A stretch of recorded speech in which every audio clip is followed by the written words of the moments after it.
माझ्या हृदयाची स्पंदने तुझ्या चाहुलीने वाढतात. हे इतकं साधं वाक्य जरी कोणी बोललं की एक मराठी माणूस लगेच प्रतिक्रिया देतो की अरे भाई इतकं शुद्ध भयानक मराठी, बापरे. अरे ह्यात भयानक आणि बापरे काय. लहानपणी शाळेत इतिहासात एक शब्द होता, गोलमेज परिषद. अनेक मराठी शाळेत शिकलेल्या लोकांना आठवला असेल हा शब्द. गोलमेज परिषद म्हटलं की अनेकांना एखादी ऐतिहासिक घटना किंवा एखादी जुनी गोष्ट असल्यासारखं भासू लागेल. अहो, आजकाल पॉडकास्टच्या नावावर अनेक जण राऊंड टेबल कॉन्फरन्स घेतात, माहिती आहे ना. अनेक कॉर्पोरेट ऑफिसमध्ये पण असे राऊंड टेबल कॉन्फरन्सेस होत असतात. तर गंमत अशी आहे की अनेक वर्षांपासून पुस्तकातसुद्धा मराठी भाषेत टेबल हा शब्द वापरण्यात येतो. पण टेबल हा इंग्रजी शब्द आहे आणि मराठीत टेबलाला मेज बोलतात. तर गोल मेज म्हणजेच राऊंड टेबल आणि परिषद म्हणजे कॉन्फरन्स. पण काय ना, शाळेतली पुस्तके सोडली की रोजच्या बोलण्यात आपण अनेक मराठी शब्द वापरतच नाही, म्हणून हे असं होतं. ह्या व्हिडिओमध्ये मी कुणाच्या विरोधात नाही बोलणार आहे किंवा राजकारण, भाषावाद, काय चूक आणि काय बरोबर हे असलं काहीच मांडणार नाही आहे किंवा कुठल्या मुद्द्यावर भांडणार नाही आहे. ह्या व्हिडिओमध्ये मी काही अशा बाबींवर भाष्य करणार आहे ज्या समोर आहेत पण तरीही कुणीही बघत नाही आहे आणि त्या बघणं खूप गरजेचं आहे. तर तुम्ही जर नवीन असाल तर पूर्ण व्हिडिओ ऐका, इतर व्हिडिओजही तपासा आणि जर खरंच आवडलं तरच सबस्क्राईब करा, लाईक करा आणि शेअर करा. नमस्कार, मी आहे आपला कलाकार विनोद सुतार आणि पुन्हा एकदा स्वागत आहे तुमचं एका नवीन व्हिडिओमध्ये. बघा, आपण लिहिताना एखादं वाक्य जर असं लिहिलं की मी नाही येत आहे, तर बोलताना आपण अगदी मी नाही येत आहे असं नाही बोलत. बोलताना आपण मी नाही येत आहे असं सहज बोलतो. तर पुस्तकी भाषा, रोजची बोली भाषा आणि टप्प्याटप्प्याने गावांनुसार बदलणारी भाषा असे 3 प्रकारे कोणतीही भाषा अस्तित्वात असते. म्हणजे अगदी कोणतेही राज्य असो किंवा कोणताही देश असो, पुस्तकी भाषा, रोजची बोली भाषा आणि गावांनुसार बदलणारी भाषा हे असंच आढळून येईल. पण मी अनुभवलेल्या काही गोष्टी सांगतो.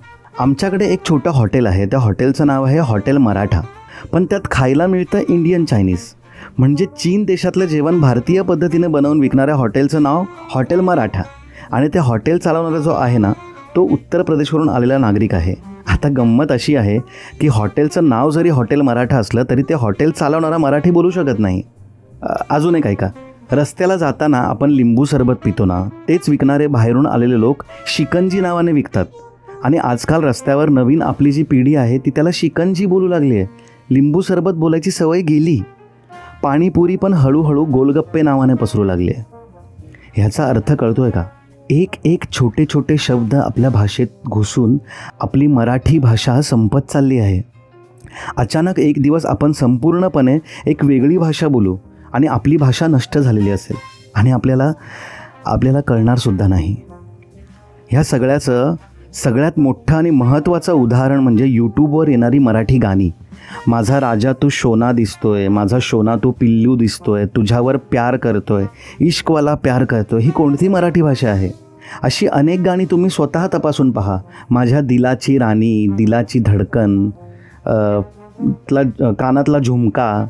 अहो, गाणी सोडा, हेच कलाकार त्यांच्या व्लॉग्समध्ये किंवा मुलाखतीतून वगैरे अशीच मिश्रित मराठी बोलतात.